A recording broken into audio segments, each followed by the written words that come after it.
Assalamualaikum warahmatullahi wabarakatuh. In the name of Allah, the most gracious and the most merciful. All praises belong to Allah, the Lord of the world, the King of the universe, the God Rakyat. May peace and salutation be upon to our beloved prophet of Muhammad, peace be upon him, who brought us from the darkness into the light source.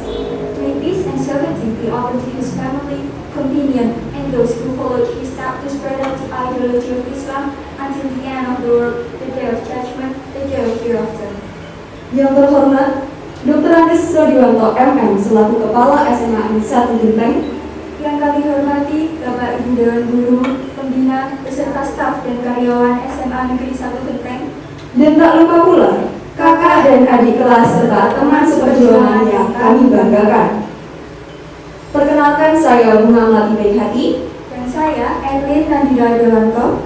Kami di sini selaku pembawa acara sekaligus moderator debat kandidat Ketua Umum OSIS dan Ketua 2 OSIS Periode 2020-2021. Acara pertama yaitu pembukaan. Acara kedua yaitu menyanyikan lagu Indonesia Raya. Acara ketiga yaitu sambutan. Dan acara keempat adalah sesi debat. Dan acara terakhir yaitu penutup. Marilah kita buka acara ini dengan pembacaan doa yang akan dipimpin oleh Luki Santoso selaku Ketua Panitia. Kepada Luki Santoso dipersilahkan.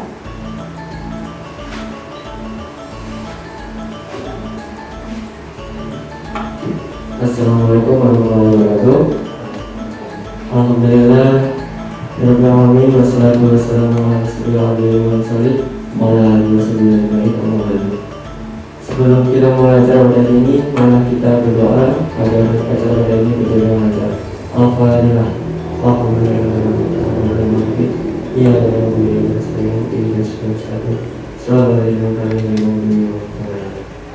Sekian, wassalamualaikum warahmatullahi wabarakatuh.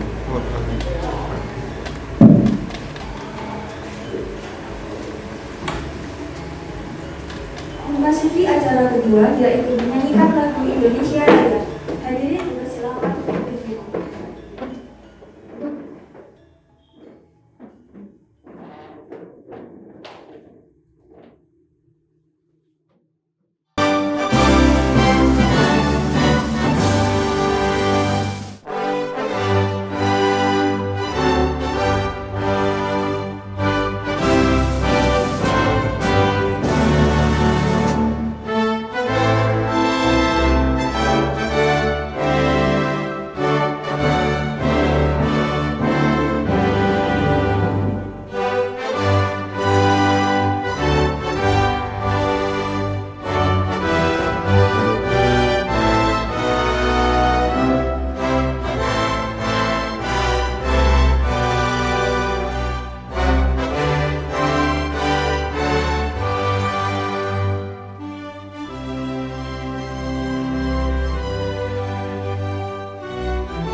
Silakan duduk kembali.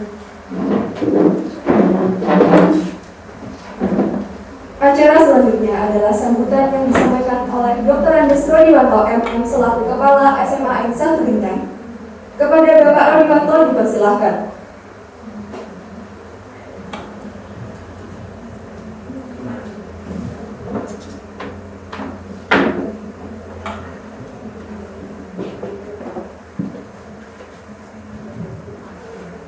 Assalamualaikum warahmatullahi wabarakatuh. Alhamdulillah, alhamdulillahirobbilalamin, wa bihi nasta'in ala umuri dunya waddin. Asyhadu an la ilaha illallah wahdahu la syarika lahu wa asyhadu anna Muhammadan abduhu wa rasuluh. Allahumma shalli ala Muhammadin wa ala alihi wa sahbihi ajma'in. Amma ba'du.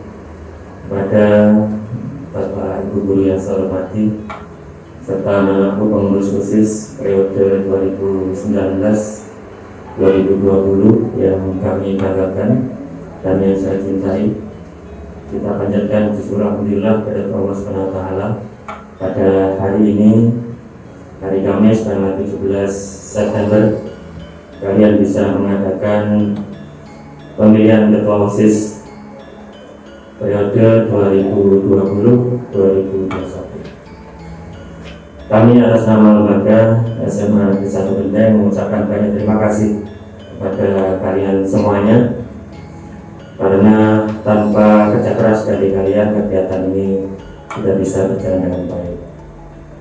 Yang kedua, regenerasi kepemimpinan dalam suatu organisasi siswa intrasekolah ini sangat diperlukan sekali dalam rangka karena ini anak-anak yang kelas 11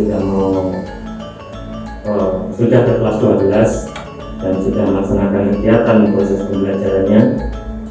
Terus selanjutnya perlu diganti atau diisi oleh anak-anak yang lain. Karena kelas 12 sudah memasuki era belajar, meskipun sekarang masih belum normal, maka belajarnya tetap ditingkatkan. Anak-anak sekalian, dalam kegiatan ini tentunya diharapkan ada yang namanya planning, organizing, actualizing, dan controlling dalam setiap suatu kegiatan. Saya yakin kalian sudah melaksanakan itu semua, diprogramkan. Terus selanjutnya ini organisasi maka perlu digerakkan, selanjutnya nanti juga perlu dikontrol dalam rangka agar nantinya kegiatan OSIS ini berjalan dengan tertib dan baik. Anak-anak sekalian, organisasi OSIS sangat diperlukan sekali di lembaga sekolah. Apalagi SMA 1 Benteng ini merupakan sekolah yang siswanya sudah maksimal, yakni 12 kelas dari masing-masing tingkatan. Perlu adanya suatu gerakan yang positif dalam kaitannya, baik itu kegiatan yang bersifat akademik maupun non-akademik. Kalian nanti yang terpilih adalah sebagai anak-anak yang merupakan penggerak atau motor dari anak-anak yang jumlahnya sekian banyak itu. Oleh karena itu diharapkan kalian bisa memberikan contoh yang baik, dan selanjutnya kalau nanti kalian terpilih, berarti memang anak-anak yang bisa memberikan contoh sebagai teladan bagi teman-temannya dalam kaitannya dengan kegiatan ini. Kami atas nama lembaga mohon maaf kepada anak-anak sekalian yang ada di rumah. Tentunya karena situasinya masih seperti ini, maka pemilihan yang biasanya dilaksanakan orasi di lapangan atau di lapang di depan kelas kita, untuk kali ini nuansanya berbeda, sehingga pelaksanaannya dilaksanakan dengan cara daring seperti ini. Kami berharap anak-anak yang di rumah juga bisa menilai atau memilih temanmu yang nanti akan berorasi di tempat ini. Kalian bisa memilih yang terbaik, dan kami berharap memang anak itu yang terbaik untuk menjadi ketua, selanjutnya nanti yang lain sebagai pengurus. Saya kira itu, saya ucapkan selamat kepada anak-anak OSIS yang periode 2019-2020. Kalian bisa mengadakan acara seperti ini.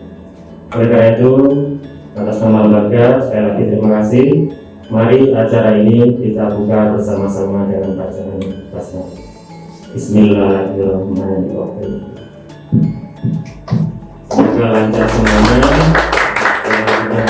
Saat ini sudah taufiq wal hidayah. Wassalamualaikum warahmatullahi wabarakatuh.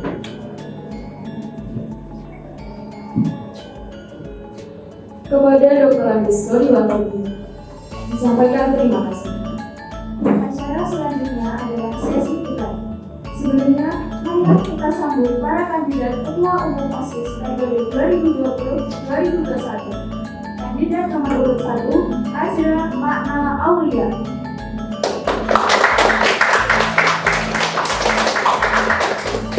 Kandidat umum 2 yaitu Pramasta Fauzian Firdaus.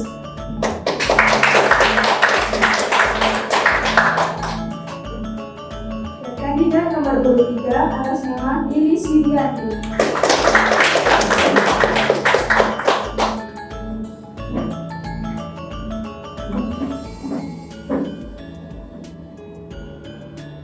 Kami persilakan Bapak dan Ibu Guru memberikan pertanyaan terkait pembelajaran terhadap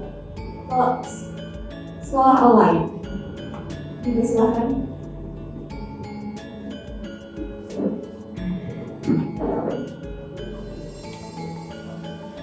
Terima kasih. Assalamualaikum warahmatullahi wabarakatuh.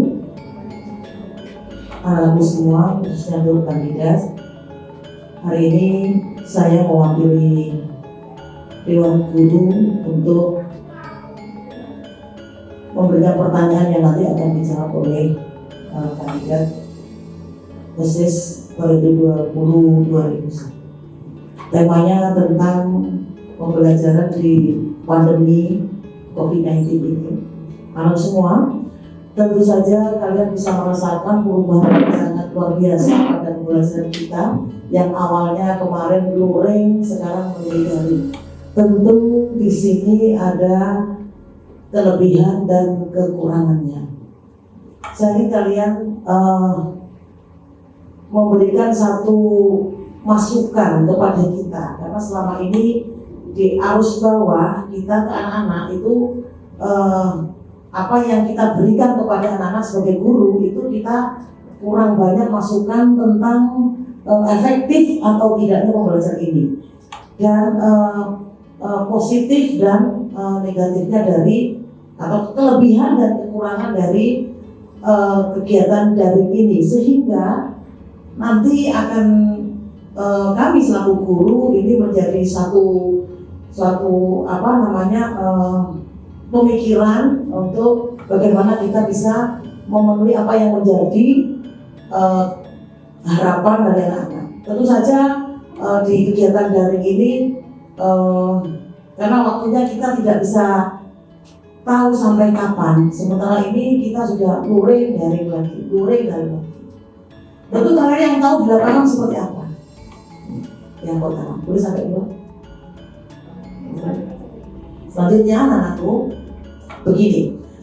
Dalam kegiatan dalam kegiatan daring itu kalian yang bisa menangkap ada hal-hal pola-pola yang berubah tentunya di dalam kesiapan belajar.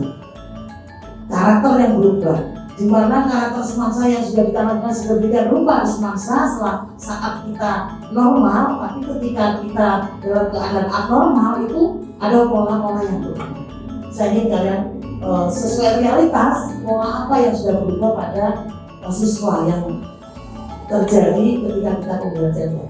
Itu saja, terima kasih. Dari saya mewakili Dewan Guru. Wassalamualaikum warahmatullahi wabarakatuh. Dipersilakan kandidat pertama untuk menjawab pertanyaan.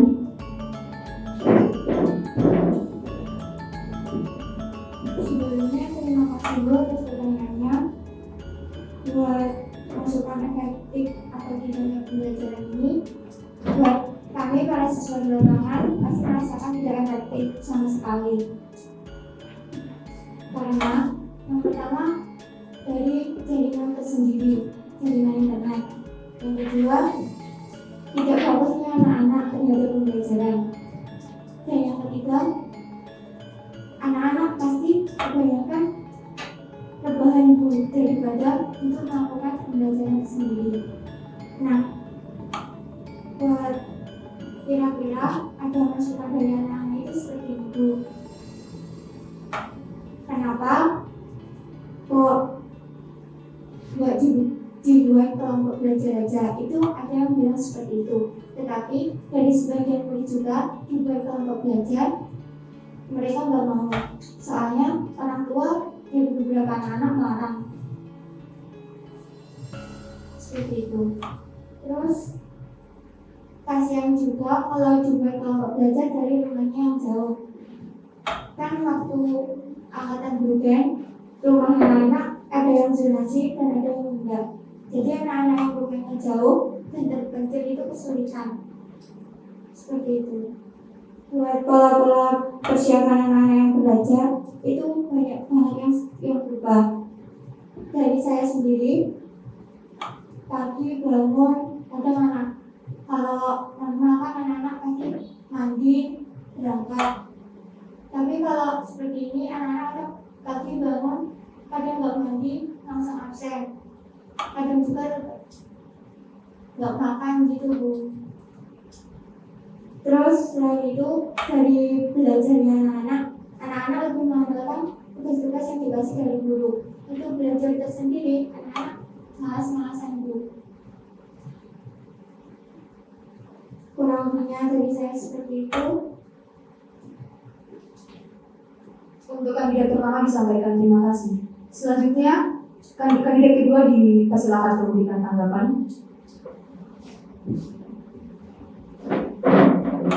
Ya baik, terima kasih. Terima kasih kepada Ibu Isyanti telah memberikan pertanyaan terkait sistem belajar pada masa pandemi ini. Mungkin dari saya tidak ada sanggahan atau semacamnya, tetapi saya hanya ingin menambahkan saja terkait dampaknya atau positif dan negatifnya. Untuk positifnya menurut saya ya karena ini masa pandemi, jadi semua serba di rumah, semua serba dengan keluarga. Oleh karena itu hubungan dengan keluarga bisa menjadi lebih erat dan sebagainya. Terus untuk tanggapan yang positif selanjutnya, mungkin ada beberapa dari siswa walaupun kemungkinan tidak banyak, ya adalah beberapa terkait pelajaran yang diberikan. Itu ada yang masuk dan ada yang tidak. Untuk yang masuk ini biasanya seperti kalau tuh diberikan tugas itu diberi atau disertakan link pembelajarannya Bu. Disertakan link pembelajarannya bisa melalui link YouTube ataupun link dari bu guru atau pembelajar yang terkait. Jadi teman-teman itu tidak bingung mencari materi, tidak bingung tentang pelajarannya yang terkait seperti itu. Dan mungkin dengan dampak negatifnya, yang pertama adalah jenuh atau bosan, itu sudah pasti. Karena mulai bulan Maret kalau nggak salah kita belajar di rumah, kita semua serba di rumah, dan mungkin ada beberapa banyak yang teman-teman yang hanya di rumah saja dan tidak beraktivitas di luar ataupun sedikit yang beraktivitas di luar. Terus negatif yang kedua menurut saya adalah ada beberapa yang pembelajarannya tidak masuk. Karena apa?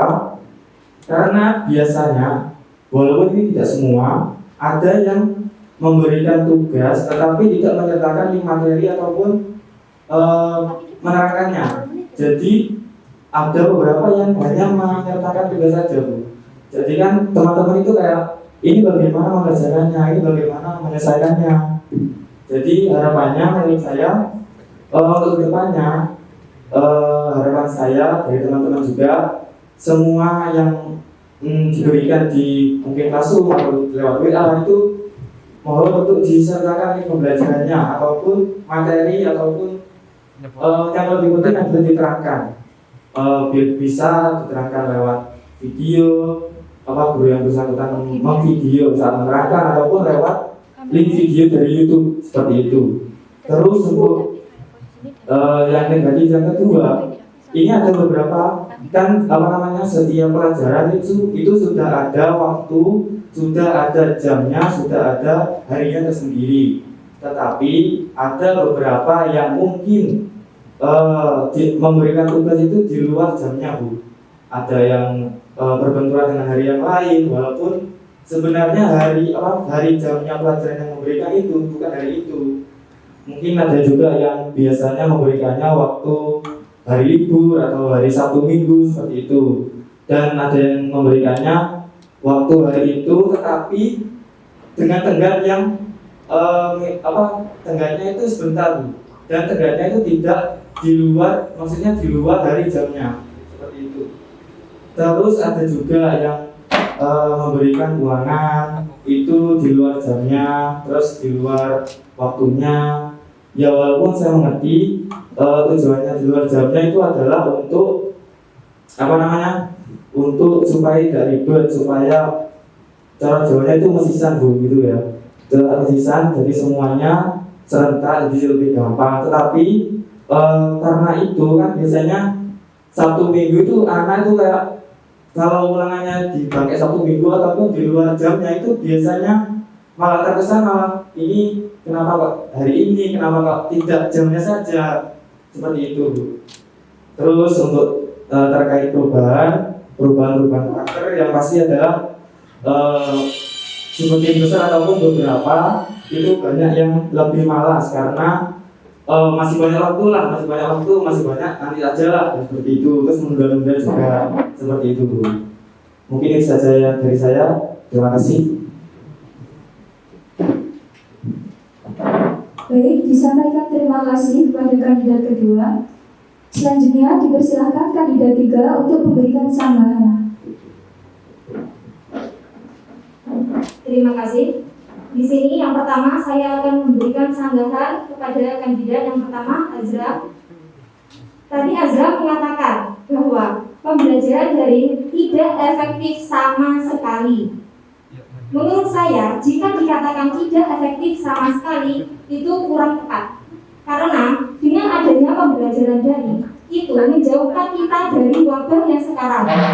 Jika kita pelajaran luring, mungkin itu efektif untuk pelajaran kita, mungkin itu efektif untuk ilmu yang kita dapat, tapi itu tidak efektif untuk menjaga diri kita sendiri.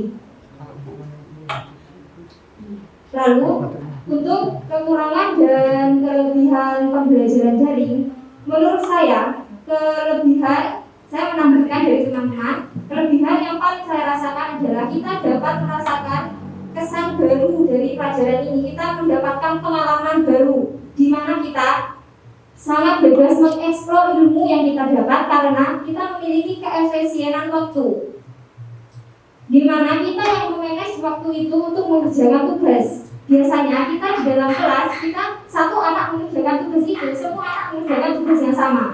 Tetapi jika sekarang tugas diberikan dengan deadline waktu yang berbeda, jadi tiap anak memiliki waktu yang berbeda-beda. Di mana di sana anak itu jika mereka merasa waktu mereka kosong dan mereka mampu, mereka akan mengerjakannya. Yang paling penting mereka tidak mengerjakan lebih dari deadline.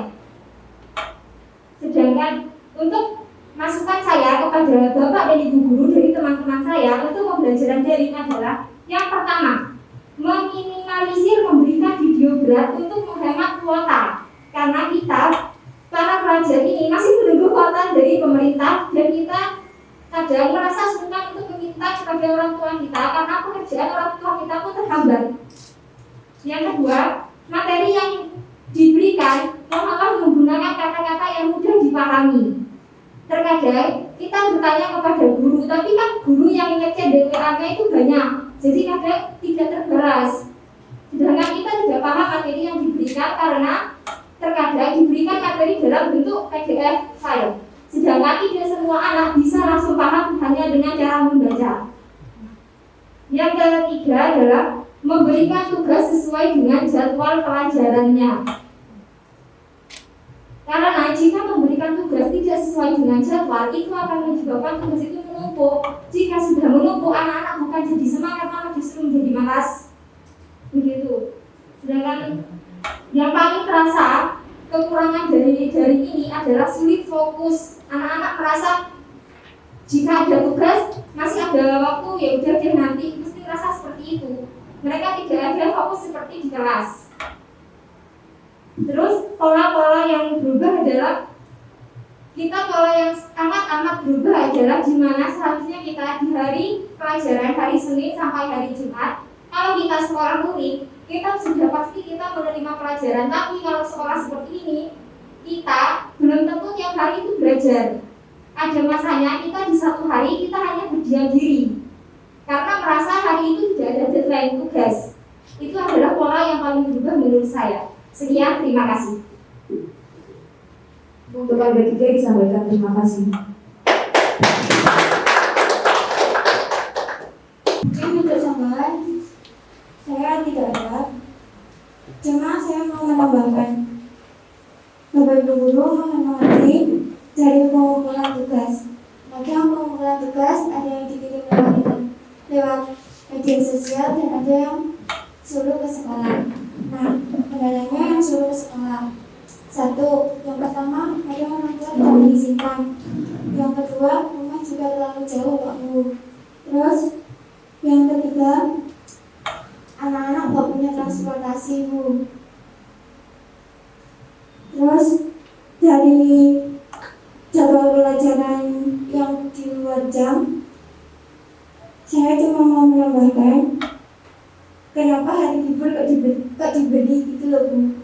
Kita sebagai siswa juga ada capeknya, Pak Bu. Itu. Sekian dari saya, cuma ada yang mau saya tambahkan. Terima kasih. Disampaikan terima kasih untuk para kandidat. Selanjutnya untuk Dewan Guru dipersilahkan memberikan pertanyaan kedua.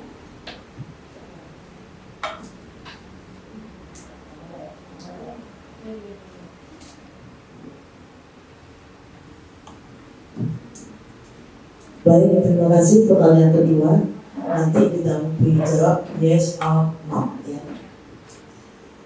Dan nanti memberikan hasil masing-masing dan memberikan saran masing-masing sesuai dengan pendapat masing-masing.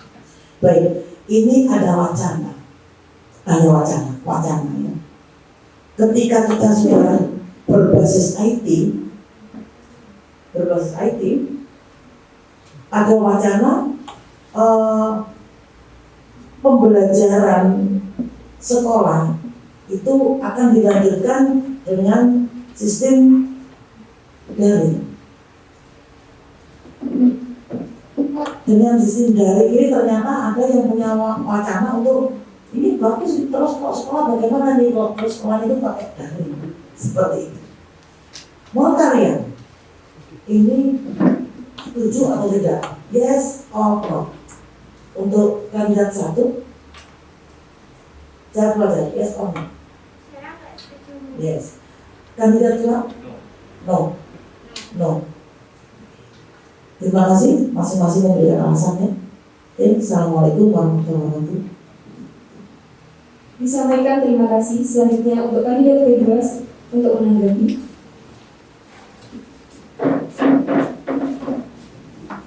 Terima kasih kepada Ibu Widyadi tentang pertanyaan mengenai sistem daring yang akan berkelanjutan, wacana maksudnya. Tadi saya menjawab no. Karena apa? Karena sebenarnya daring ataupun luring itu masing-masing memiliki positif dan negatifnya. Sedangkan saya menjawab no karena dari sistem daring ini dilihat dari sistem positif dan negatifnya itu menurut saya lebih banyak negatifnya, Bu. Karena apa? Tadi itu membuat siswa mungkin membuat kebiasaan baru seperti jenuh dan malas-malasan. Terus lebih tingkat pemahaman teman-teman itu kayaknya lebih sedikit daripada sistem luring. Terus dan mungkin tadi itu sistem negatifnya banyak yang memberikan tugas di luar jam pelajarannya sehingga membuat tugas tadi menumpuk dan membuat malas juga seperti itu. Mungkin dari saya seperti itu. Terima kasih. Untuk kandidat 2 disampaikan terima kasih. Selanjutnya dipersilahkan kepada kandidat 3 untuk memberikan sambutan. Terima kasih. Saya tidak menyanggah dari pendapat Pramasta, tapi di sini saya akan memberikan alasan saya. Menurut saya, jika pembelajaran selalu menggunakan luring, kita tidak akan bisa bertemu dengan orang-orang di luar rumah kita. Karena sebagian anak mungkin ada yang suka berada di dalam rumah, tapi ada juga anak-anak yang suka bersosialisasi. Jika digunakan luring, anak-anak yang suka bersosialisasi mungkin saja menjadi stres. karena mereka tidak bertemu dengan orang lain. Di rumah hanya bertemu dengan orang tuanya. Sedangkan mereka ingin keluar rumah tapi pembelajaran. Lalu, jika pembelajaran melalui luring, kita dapat bertatap muka dengan guru kita, di mana jika kita bertatap muka itu lebih terasa dekat dengan guru. Kita bisa bercerita kepada guru keluh kesah kita, tetapi jika kita luring, belum tentu pesan yang kita kirim ke guru itu terbalaskan, karena mengingat guru juga memiliki kepentingan lain. Guru juga memiliki keluarga, memiliki pekerjaan selain murid-muridnya. Jadi, menurut saya, jika digunakan luring itu kurang efektif. Jika menggunakan daring itu kurang efektif. Karena jika menggunakan daring hanya bermodalkan handphone, hanya bermodalkan internet. Sedangkan internet di Indonesia itu belum sepenuhnya menyeluruh. Kenapa saya mengatakan seperti itu? Karena di rumah saya sendiri itu untuk menjangkau internet itu sangat susah. Selain itu, belum tentu semua orang tua bisa memberikan gadget kepada anak-anaknya. Di mana sekarang sudah ramai di berita-berita jika banyak tindakan kriminal yang memberikan alasan untuk membelikan handphone untuk anaknya sekolah.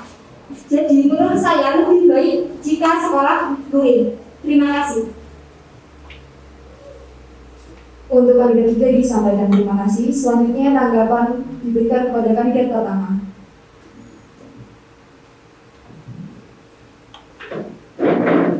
Terhadap wacana berbasis IT, saya setuju atas pendapat dari teman saya.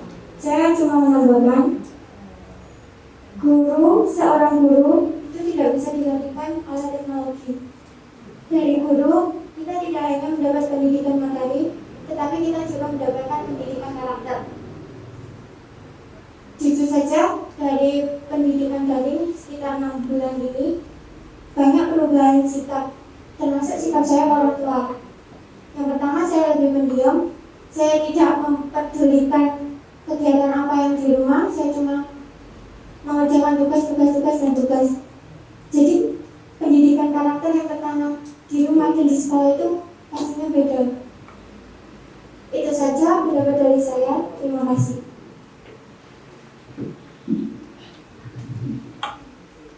Baik, untuk kandidat pertama disampaikan terima kasih. Selanjutnya, sanggahan dikembalikan kepada kandidat kedua. Untuk kandidat 2 dipersilakan.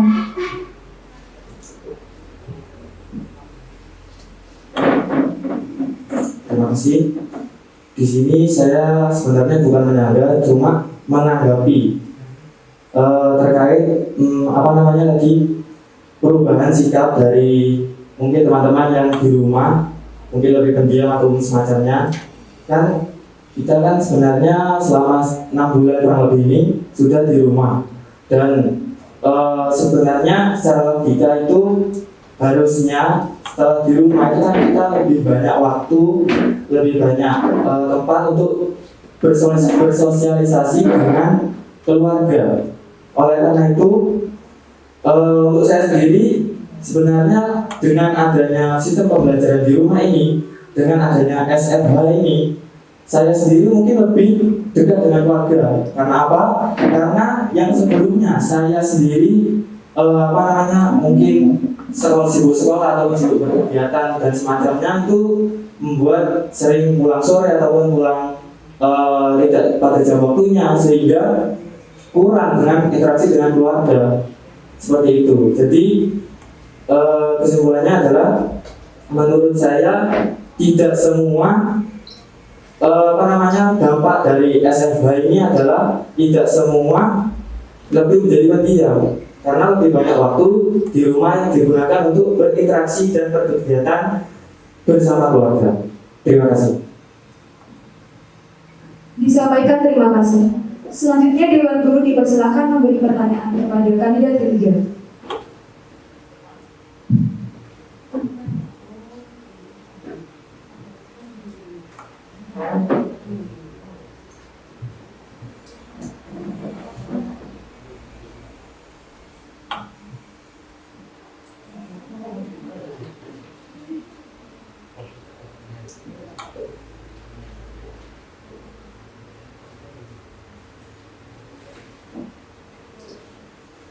Terima kasih. Assalamualaikum warahmatullahi wabarakatuh.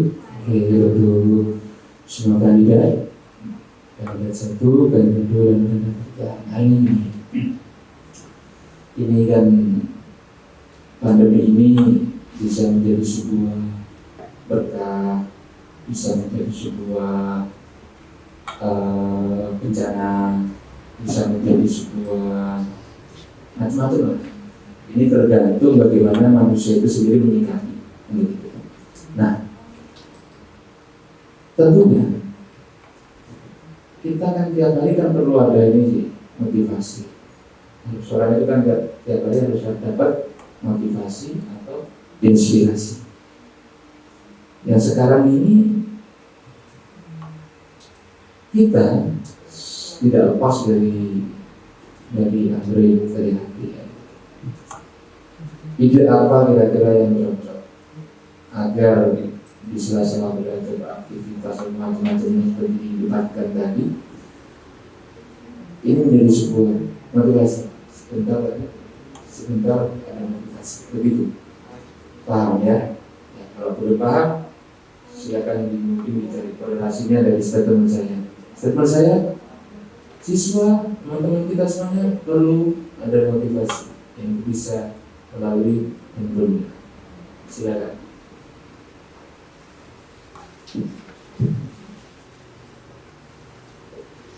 Disampaikan terima kasih. Selanjutnya kandidat ketiga dipersilahkan untuk menjawab. Terima kasih atas pertanyaannya. Untuk memberikan motivasi kepada teman-teman saat belajar daring, menurut saya bisa dilakukan dengan memberikan yang pertama, memberikan kata-kata berupa pesan kepada murid yang seterusnya akan diberikan di grup kelas, karena ada beberapa orang yang lebih suka membaca dan membuat dia lebih termotivasi.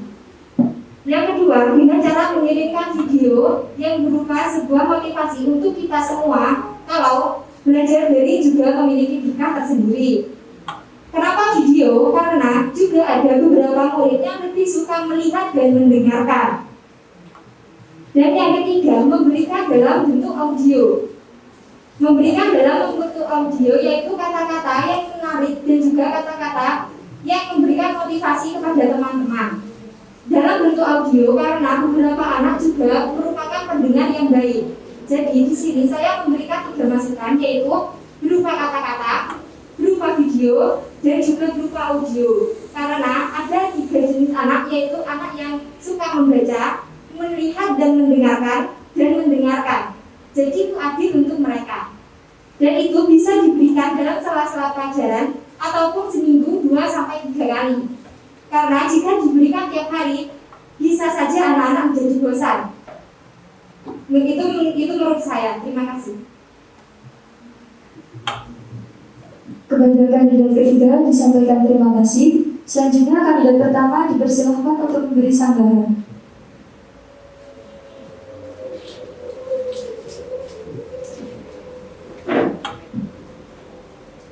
Untuk motivasi dan inspirasi dari anak-anak, saya kurang setuju terhadap pendapat dari kandidat nomor 3 dengan kata-kata. Biasanya ini semua tergantung dari masing-masing anak sendiri agar sebagaimana yang dari kata-kata bisa langsung termotivasi. Tapi dari sebagian orang lain juga ada yang dari kata-kata adalah apa sih cuma kata-kata seperti itu. Terus dari 2 ide dengan saya tadi, dari video dan audio, saya setuju atas itu. Dari video kita bisa buat hal yang semenarik mungkin. Dari kesukaan anak-anak suka menonton seperti apa, bisa kita gambarkan sebagai visualnya nanti seperti apa. Nanti dari video-video itu ada pesan tersirat tersendiri yang memungkinkan anak-anak itu semangat gitu loh Pak. Terus untuk audio, kebanyakan orang kan pasti bosan. Gimana caranya nanti audio itu dibuat dari pembukaan sampai penutup anak-anak itu mau mendengar, tidak terlalu panjang juga tidak terlalu pendek, jadi menyesuaikan dengan kebutuhan kita. Seperti itu. Disampaikan terima kasih. Selanjutnya untuk kandidat 2 dipersilakan untuk memberikan tanggapan. Baik, terima kasih. Saya hanya akan mengungkapkan argumentasi saya terkait motivasi tentang di masa pandemi ini. Sebelumnya, saat ini kita semua sedang diuji dengan pandemi COVID-19. Dan bukan hanya kita, bukan hanya di Genteng, bukan hanya di Banyuwangi, tetapi seluruh dunia merasakan akibat dari COVID-19 ini. Oleh karena itu, mungkin sedikit pesan dari saya, jalani saja dan yakini bahwa setiap apapun yang akan kita jalani untuk kedepannya itu pasti akan ada manfaatnya. Walaupun untuk saat ini belum terlihat manfaatnya itu, tetapi saya yakin bahwa untuk kedepannya manfaat itu pasti ada. Dan hindari atau hilangkan, bahkan kalau bisa hilangkan sifat mengeluh. Karena apa? Mengeluh tidak akan menyelesaikan masalah. Mungkin itu saja dari saya. Terima kasih. Baik, untuk kandidat 2 disampaikan terima kasih. Selanjutnya sanggahan akan dikembalikan kepada kandidat ketiga. Saya akan menyanggah yang dikatakan Azra tadi, kandidat nomor 1. Tadi Azra mengatakan jika beberapa anak suka dengan kata-kata dan langsung termotivasi. Mohon maaf sebelumnya, dimohon kefokusannya. Saya sudah mengatakan saya memiliki 3 cara, yaitu kata-kata, video, dan audio. Yang Anda sanggah itulah pendapat saya sebelumnya. Jadi saya mohon untuk kefokusannya. Dan yang kedua, saya akan menyanggah pendapat dari Pramasta sebagai kandidat kedua. Pramasta mengatakan jika dalam COVID ini belum ada manfaat yang terlihat. Padahal sudah sangat terlihat dengan adanya COVID ini, kita menjadi orang yang lebih bersih. Jadi, menurut saya itu sudah menjadi manfaat. Selain itu, kita sebagai siswa juga lebih memperdalam dalam belajar teknologi. Belajar mengedit untuk mengumpulkan video, menurut saya itu sudah menjadi sebuah manfaat. Terima kasih.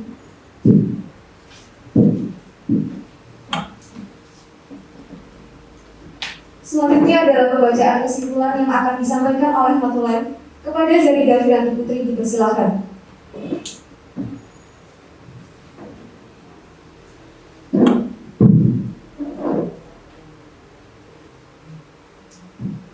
Saya akan membacakan kesimpulan debat pada sesi pertama ini. Dari pertanyaan yang pertama, satu masukan pada guru, apakah efektif atau tidak dan kelebihan kekurangan pembelajaran online ini? Dan dalam kegiatan daring, apakah pola apa saja yang terjadi ketika pembelajaran ini? Kesimpulannya adalah dalam pembelajaran daring ini masih kurang efektif karena masih banyak jadwal pemberian tugas yang tidak sesuai dengan jadwal. Lalu lebih banyak siswa yang bermalas-malasan di rumah. Lalu untuk pola yang berubah, ketika kita melakukan pelajaran secara luring, selama seminggu kita akan melakukan pembelajaran full selama 6 hari. Sedangkan waktu pembelajaran daring ini kita hanya melakukan pembelajaran ketika ada tugas-tugas saja. Dan maka dari itu siswa hanya mengutamakan tugas saja daripada belajar. Selanjutnya untuk pertanyaan yang kedua,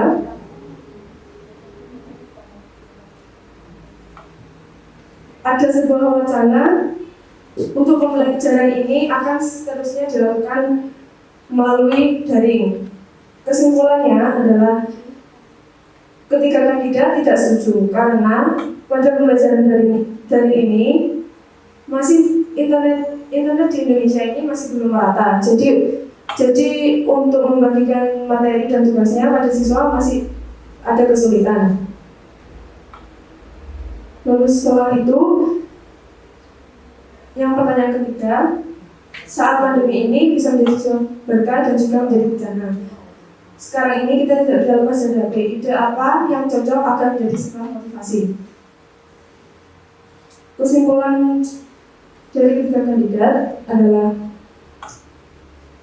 kita bisa memberikan motivasi berupa kata-kata, video motivasi, dan juga audio yang diberikan setiap 2-3 hari dalam seminggu. Karena kenapa dibagi menjadi tiga buah macam, banyak siswa yang memiliki cara belajar yang berbeda-beda. Sekian, terima kasih.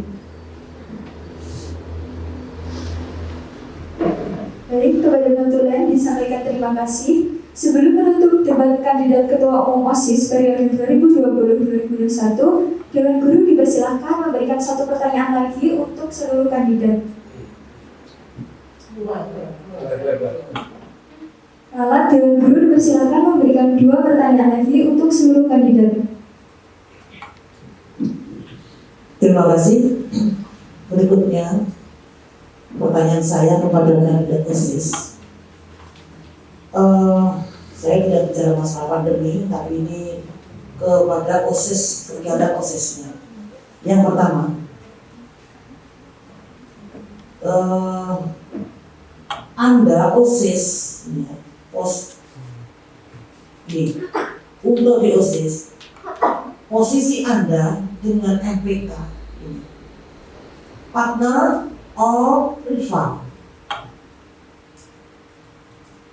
Ya, partner or rival. Jika kalian menjawab partner, maka bagaimana kalian mau bekerja sama dalam kegiatan di sekolah dalam menjalankan program itu?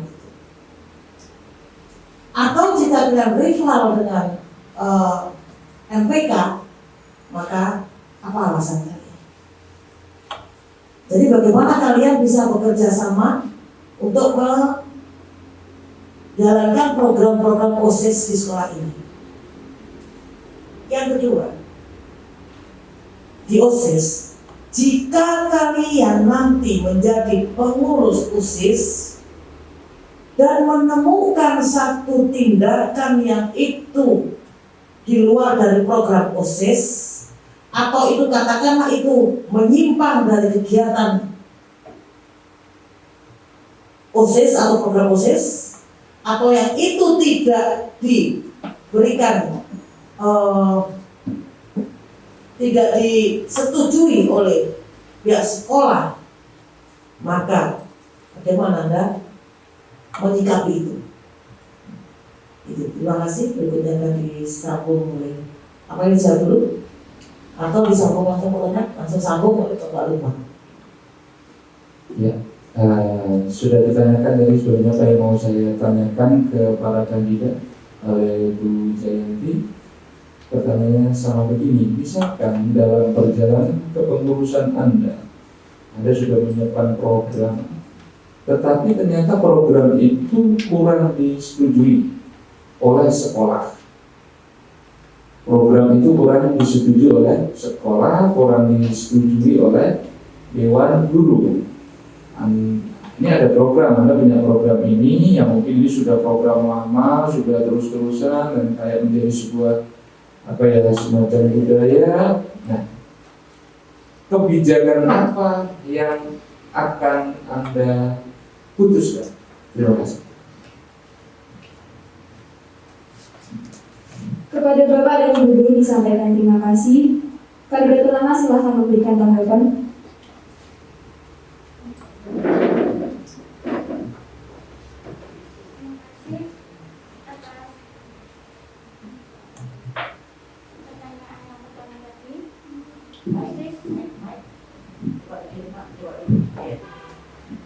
OSIS dengan MPK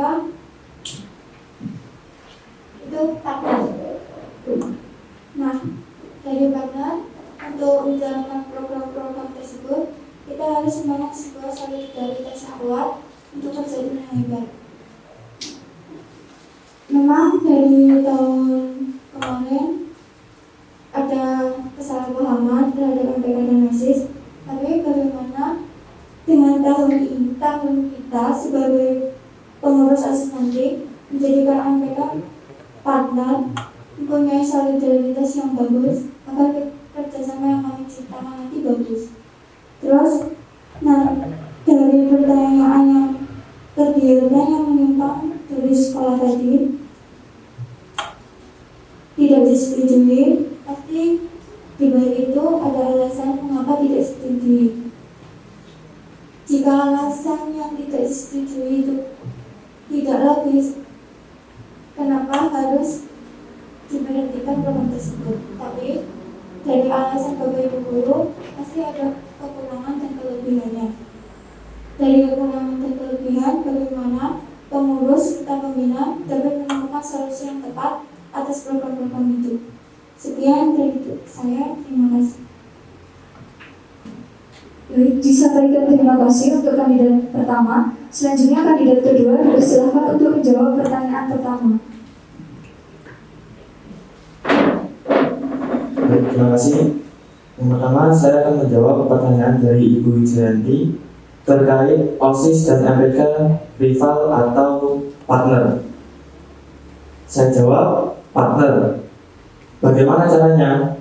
Adalah dengan terkait program-program yang akan dilaksanakan ke depan, itu pasti ada persiapan dan rapat-rapatnya dan semacamnya.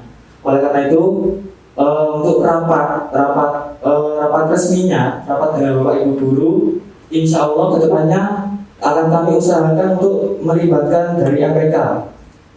Karena apa?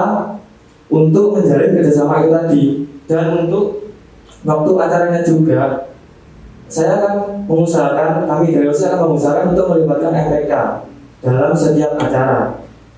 Dan selanjutnya pertanyaan dari Bapak Lukman terkait apabila program kerja mungkin tidak disetujui. Seperti itu. Yang pertama adalah program kerja itu pasti sudah kami rencanakan dengan teman-teman, dengan anggota OSIS, dan bahkan insya Allah dengan program kerja itu sistemnya sudah sesuai dengan suara dari warga Satrika. Oleh karena itu, pertama kami dengarkan dulu bagaimana alasan apa tujuannya, alasannya apa kok tidak disetujui, dan bagaimana ya, karena itu program itu adalah dari warga Satrika sendiri. Jadi teman-teman angkatan itu sebagian besar kayak menginginkan program kerja tersebut. Jadi itu adalah suara dari warga Satrika, dari teman-teman semua, dari angkatan semua. Dan program kerja ya untuk teman-teman semua itu, untuk sekolah, untuk kita semua. Jadi seperti itu. Mungkin itu saja dari saya. Terima kasih. Untuk pertanyaan yang pertama, menurut saya OSIS dan MPK adalah partner. Karena selama ini sebenarnya komisi yang ada di MPK itu berhubungan dengan si yang ada di OSIS. Contohnya, komisi A berhubungan dengan si ketakwaaan. Untuk kegiatan yang dilakukan, untuk SAS, pengumpulan SAS dilakukan oleh MPK dan penyalurannya dilakukan oleh OSIS. Kedua hal itu sudah berhubungan. Untuk kedepannya, rencana saya mungkin akan membuat MPK dan OSIS lebih erat lagi, karena selama ini diketahui antara komisi dan si di OSIS kadang memiliki pendapat yang berbeda. Cara saya adalah saya akan lebih sering melakukan musyawarah bersama MPK, karena bagaimanapun MPK adalah sebuah organisasi sama dengan OSIS. Jadi hak yang dimiliki MPK sebenarnya sama dengan hak yang dimiliki oleh OSIS. Pertanyaan yang kedua, jika ada hal yang menyimpang, menurut saya jika hal itu sudah menyimpang dari yang seharusnya terjadi, sudah sepantasnya tidak disetujui. Karena konsepnya sudah menyimpang, bukan lagi sebuah kesalahan. Itu kesalahan yang sangat fatal. Jika saya memiliki sebuah program dan itu tidak disetujui oleh sekolah, hal yang pertama yang saya tanyakan adalah menanyakan di mana letak kesalahan saya sehingga tidak disetujui. Karena pada dasarnya memperjuangkan sesuatu yang dianggap benar itu diperbolehkan. Setelah saya bertanya dan mendapatkan sebuah jawaban, dan saya merasa jawaban yang saya dapat masih memungkinkan, maka saya akan merubah jalannya, bukan tujuannya. Jadi di sini saya memikirkan dua pihak, yaitu dari pihak sekolah dan jadi dari pihak kita OSIS dan siswa. Di mana tujuan itu kan dari siswa dan OSIS. Sedangkan sekolah pun itu sangat berpengaruh karena bapak ibu guru adalah orang tua kita. Sebisa mungkin saya tidak menentang bapak dan ibu guru dan saya tidak mengecewakan teman-teman saya. Terima kasih. Disampaikan terima kasih. Selanjutnya adalah pembacaan kesimpulan yang akan disampaikan oleh Natulai kepada Zahidah Firanti Putri. Dipersilahkan.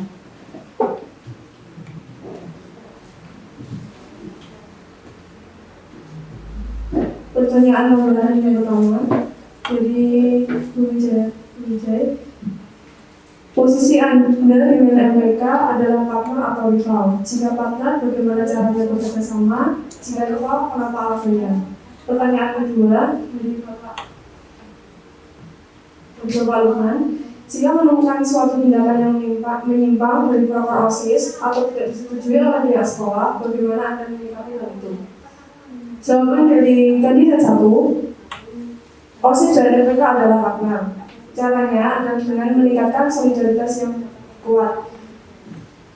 Untuk alasan kenapa proker tidak disetujui oleh pihak sekolah dan kenapa harus diberhentikan, pasti ada alasan kenapa program tersebut harus diberhentikan. Maka pengurus beserta anggotanya akan memberikan solusi yang tepat untuk menyelesaikan program tersebut. Dari kandidat kedua menjawab dengan yang sama bahwa MPK dan OSIS adalah sebuah partner. Caranya, sebelum ada acara, pasti ada rapat resmi antara MPK dengan OSIS terlebih dahulu sebelum ada rapat resmi dengan guru. Lalu selanjutnya melibatkan MPK dalam setiap acara dan untuk pertanyaan kenapa program kerja tidak disetujui, pasti proses sudah dibandingkan dengan seluruh anggota OSIS dan seluruh wakil MPK. Dan tentunya pasti ada alasan kenapa program tidak disetujui. Lalu untuk kandidat ketiga, MPK dan OSIS adalah sebuah partner. Karena komisi yang ada di MPK berhubungan dengan si yang ada di OSIS. Contohnya, pengumpulan SAS dilakukan oleh MPK dan penyaluran dilakukan oleh OSIS. Caranya, kedepannya akan dibuat lebih lagi. Dan akan diadakan musyawarah ketika ada MPK dan OSIS yang bersedia. Jika ada program yang menyimpang, sudah seharusnya tidak disetujui. Dan selanjutnya, untuk alasan tidak disetujui, pasti saya akan melakukan perubahan jalannya bukan tujuannya. Terima kasih. Kepada Natulai disampaikan terima kasih. Untuk para kandidat ketua umum, dipersilakan meninggalkan ruangan.